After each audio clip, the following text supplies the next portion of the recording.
বন্ধুরা এই ভিডিওতে আমি কিছু আপডেট দেবো যে পেমেন্টের সময়সীমা কতটা বাড়ানো হলো এবং আপগ্রেডেশন কি, কাদের জন্য আপগ্রেডেশন করলে আদৌ লাভ হবে কিনা এবং আপগ্রেডেশন করা সঠিক কিনা সমস্ত তথ্যটা এই ভিডিওতে বলবো। একটা ছোট্ট ভিডিও হতে চলেছে, জাস্ট একটা ছোট্ট ইনফরমেশান আপনাদেরকে জানানোর ছিল। পেমেন্টের সময়সীমা কি হয়েছে সম্পূর্ণ তথ্য আমি কিন্তু আমার সিস্টেমে গিয়ে আপনাদেরকে দেখাচ্ছি। তো বন্ধুরা দেখতে পাচ্ছেন পেমেন্টের সময়সীমা কিন্তু একদিন বাড়ানো হলো। এখানে দেখতে পাচ্ছেন যে last payment date for making payment extended till 19 July, মানে 19 তারিখ কালকে পর্যন্ত কিন্তু সময় বাড়ানো হয়েছে। আর এখানে কিন্তু আপনারা মনে রাখবেন যারা পেমেন্ট করছেন আপনারা কিন্তু আপগ্রেডেশন অপশান অন করবেন না সেটা কিন্তু আমি এখনই বলবো। তো এটা ভালো করে জেনে রাখুন, কালকে কিন্তু ডেট বাড়ানো হয়েছে পেমেন্টের জন্য, কালকে রাত্রি 12টা পর্যন্ত। তো আপগ্রেডেশন কাদের করতে হবে এখানে দেখতে পাচ্ছেন, দেখুন দুটো কলেজ কিন্তু চয়েস করা ছিল, তার মধ্যে এনার কিন্তু সেকেন্ডটা হয়েছে, ফার্স্ট হয়নি।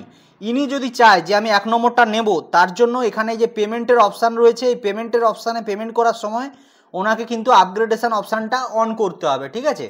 দেখুন যখন আপনি পেমেন্টের বাটনে ক্লিক করবেন জাস্ট আপনাকে দুটো অপশান দেওয়া হবে, বাম দিকে বলা হবে আনরিজার্ভড কিনা, যদি SC ST হয় তার অপশান আসবে, আর ডান দিকে বলা হয়েছে do you want to upgrade yes or no.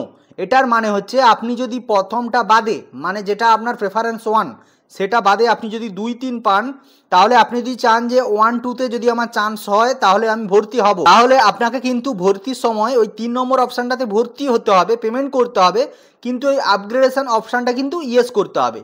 তবেই যদি আপনার 1 2 এর মধ্যে কোটা খালি থাকে তবে আপনি ভর্তির সুযোগ পাবেন। এবার বলবো বন্ধুরা, যদি আপনারা এই ক্যান্সেলেশন অফ অ্যাডমিশন এই বাটনটায় ক্লিক করেন তাহলে কি হবে, এটা ভুলেও কেউ করবেন না, তাহলে আপনার অ্যাডমিশনটা ক্যান্সেল হয়ে যাবে এবং আপনার যে পেড করা অ্যামাউন্ট আপনি ফর্ম ফিল আপের সময় যেই ব্যাংক ডিটেলস দিয়েছিলেন সেখানে রিটার্ন চলে আসবে। তো এটা ভুলেও করবে না। অনেকের প্রশ্ন ছিল যে ক্যান্সেল অ্যাডমিশনে ক্লিক করলে কি হবে, এটাতে ক্লিক করলে আপনার অ্যাডমিশনটা ক্যান্সেল হবে এবং টাকাটা আপনি রিটার্ন পেয়ে যাবেন। কিন্তু সেক্ষেত্রে দেখা যাবে আপনি যদি ডেটের পরে করেন এই কাজ, তো আপনার অ্যাডমিশনটা ক্যান্সেল হয়ে গেলে আপনি আর ভর্তি হতে পারবেন না।